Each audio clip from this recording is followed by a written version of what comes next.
মায়াপুনি tiger kitchen থেকে সবাইকে স্বাগতম। আপনারা কেমন আছেন? আশা করি ভগবানের কৃপায় ভালোই আছেন। আসছে রাধা অষ্টমী উপলক্ষে রাধানী প্রিয় গাঁটি কচু।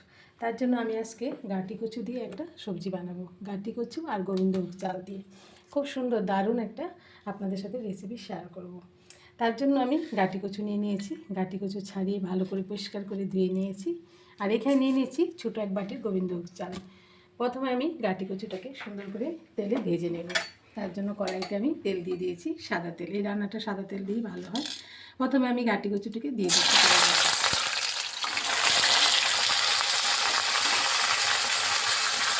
আর দিয়ে দিচ্ছি স্বাদ মতো লবণ।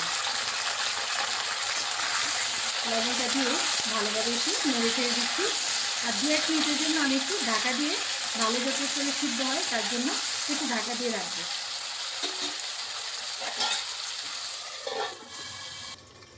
ঢাকনাটা খুলে দিচ্ছি।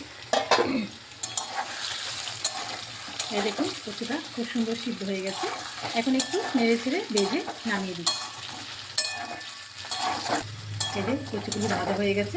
যেহেতু আমি হলুদ দিইনি এটা বোঝা যাচ্ছে না, কিন্তু খুব সুন্দর কচুটা ভাজা হয়েছে। এখন কচুটা আমি নামিয়ে দিচ্ছি। এই দেখুন আমি আর একটু তেল অ্যাড করেছি, এখানে অল্প হয়ে গেছিলো তার জন্য। এখন আমি ফোড়ন দিয়ে দিচ্ছি তেজপাতা, আর দিয়ে নিয়ে নিলাম এখানে গোটা গরম মশলা, একটা শুকনো লঙ্কা। ভালোভাবে গোটা গরম মশলাটাকেও ভালোভাবে ভেজে নিচ্ছি। আর এখানে ফোড়নে গোটা জিরে দিয়ে দিলাম।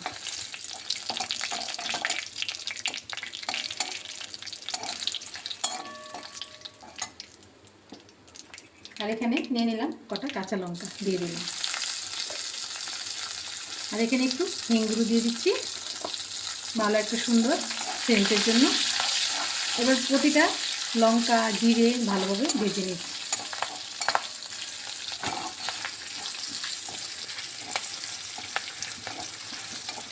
আর এখানে গোবিন্দভোগ চালটা আমি ধুয়ে নিয়েছিলাম, জল জড়িয়ে দিয়ে দিচ্ছি। দেওয়া হয়ে গেছে। এখন ভালোভাবে চালটা একটু ভেজে নিচ্ছি। আর এখানে দিয়ে দিচ্ছি স্বাদ মতো লবণ। এখানে আমি হলুদ দেবো না, এটা আমি সাদা এই রান্নাটা হবে, তার জন্য হলুদ ব্যবহার করছি না। লবণটা দিয়ে ভালোভাবে একটু ভেজে নিচ্ছি চালটা। আর এখানে দিয়ে দিচ্ছি কাজু আর কিশমিশ।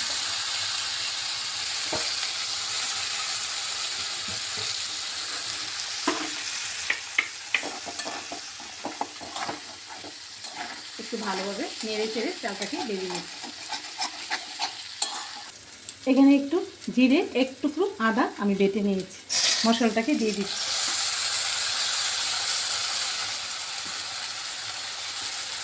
এখন এই মশলাটা ভালোভাবে ভেজে নিচ্ছি। এই দেখুন চাল আর মশলা খুব সুন্দরভাবে ভাজা ভাজা হয়েছে। এই যে ছেড়ে ছেড়ে দিচ্ছে। এখন আমি এখানে পরিমাণ মতো জল দিয়ে দিচ্ছি।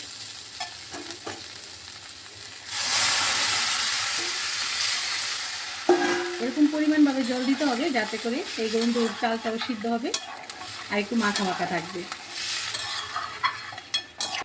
আমি একসাথে ভেজে রাখা কচুটাও দিয়ে দিচ্ছি। একসাথে ভালোভাবে চাল আর কচুটা আর একটু সুন্দর নরম হবে। এবার আমি কিছুক্ষণের জন্য ফুটিয়ে নিচ্ছি। তো আমি চাল ভাজার সময় অল্প লবণ দিয়েছি, আর একটু লবণ লাগবে, আমি স্বাদ মতো লবণটা দিয়ে দিচ্ছি। এবার কিছুক্ষণের জন্য ফুটিয়ে নিচ্ছি যাতে করে চালটা ভালোভাবে সিদ্ধ হয়। এই দেখুন এই যে জলটাও শুকিয়ে গেছে, চালটাও খুব সুন্দর সিদ্ধ হয়ে গেছে। এখন এখানে নিয়ে নিচ্ছি এখানে হাফ বাটি দুধ, সেই দুধটা দিয়ে দিচ্ছি। দুধটা দিয়ে ভালোভাবে একটু ফুটিয়ে নিচ্ছি। আর এখানে দিয়ে দিচ্ছি স্বাদ মতো চিনি। মিষ্টিটা পছন্দ মতো দিতে পারেন, আর এটা একটু মিষ্টি মিষ্টি হলেই ভালো লাগে, তার জন্য একটু মিষ্টিটা আমি একটু বেশি দিয়েছি। এখন দেখুন সব ফুটে গেছে, খুব সুন্দর মাখা মাখা হয়েছে। এরকম নামালেই না একটু ঠান্ডা হলে আরও থেমে যাবে, তার জন্য এখন আমি নামিয়ে দিচ্ছি। নামানোর আগে হাফ চামচ ঘি দিয়ে নামিয়ে দিচ্ছি। এখন রেডি হয়ে গেল সেই কচু, গাঁটি কচু আর গোবিন্দভোগ চালের সবজি। কত খুব সুন্দর অপূর্ব লাগে এটা গরম রাইসের সাথে। এই রাধারানীর প্রিয় সেই কচু দিয়ে কত রকম রান্না করা যায়। আসলে কি ভগবানের যেটা প্রিয় সেটাই রাধারানীর প্রিয়, এই জন্য আর কচুটা বিশেষ করে খুবই প্রিয়। এই জন্য আপনারা রাধা অষ্টমীতে রাধারানীর জন্য এরকম গাঁটি কচু দিয়ে গোবিন্দভোগ চাল দিয়ে রান্না করে ভোগ লাগিয়ে প্রসাদ পেয়ে দেখবেন। তাহলে আজকে ভিডিও আমার এখানেই শেষ। আপনারা সবাই ভালো থাকবেন, সুস্থ থাকবেন, আবার দেখা হচ্ছে পরের ভিডিওতে।